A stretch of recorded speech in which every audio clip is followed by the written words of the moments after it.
Hey guys, তোমরা সব কেমন আছো? আশা করি খুব ভালো আছো, আর আমিও খুব ভালো আছি। দেখো, আজকে সকাল সকাল উঠে বেরিয়ে পড়লাম কোথায় না। আজকে আমি আমার দিদির বাড়ি যাচ্ছি, কুশো। তার মানে আমাদের গ্রামটা করাতপুর, দিদির গ্রামটা কুশো, খুব কাছাকাছি, 5 মিনিটের রাস্তা।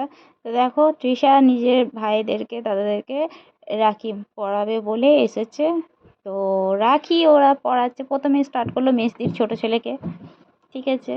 তো ওরা বলেছে এই রাখিটা পরা, নিজেরা চয়েস করে নিয়েছে। তৃষা 7টা রাখি নিয়ে গেছিলো, ওদের মধ্যে ওরা বেছে বেছে নিয়ে নিল। তো এই হচ্ছে মেজদির বড় ছেলে প্রিন্স।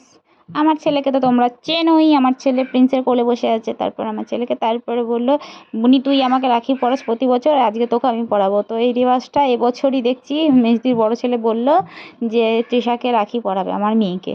তো আমার মেয়ে ওদের হাতে রাখি পরলো। কিন্তু আমি আর আমার দিদি, এটা প্রত্যেক বাড়ি হয়, দিদি আমাকে রাখি পরায়, আমি দিদিকে রাখি পরাই। তো দেখো কি কাণ্ড হলো। রাখি পরাবো কি, আমার ছেলে যা দুষ্টু, বাপ রে বাপ। তোমরা দেখো ভিডিওটাই, ও কি করছে। আমাকে বলছে আমি রাখি পরাবো মাসিকে, তুমি পরাবে না। আমি বলছি না, আমি পরাবো, দিয়ে বাবা আমাকে পরতে আছে। তখন আমার চুলের মুঠিটা ধরে দেখো কি করছে, আমার প্রেস্টিজ পুরো ডাউন। হাসিও লাগছিল, কি বলবো। আর মেজদির ছেলে ওখানে ট্যাঙ্গা ট্যাঙ্গা ট্যাঙ্গা ট্যাঙ্গা করেই যাচ্ছে, ট্যাঙ্গা ট্যাঙ্গা করেই যাচ্ছে। কি বলবো, এরা আমাকে দেখলে না এত খুশি হয়ে যায় না, এত লাফালাফি করে, এত নাচানাচি করে। তারপর দিদিকে প্রণাম করে ফেললাম দেখো, চট করে। তারপর দিদি আমাকে রাখি পরাবে বলে আমাকে আরতি করছে।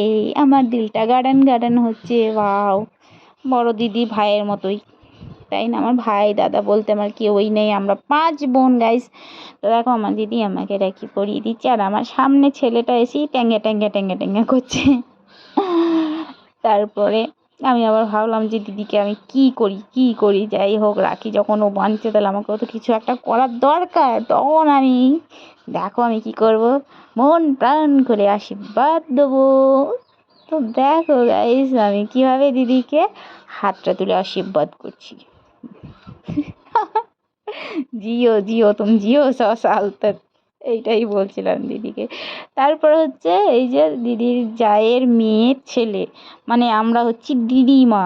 আমার জায়ের ছেলে, মেয়ের ছেলে, মানে না, নাতি। তো নাতি হচ্ছে আমার ভাই, আমি ওদের দিদিমা। আমিও রাখিটা পরিয়ে দিলাম।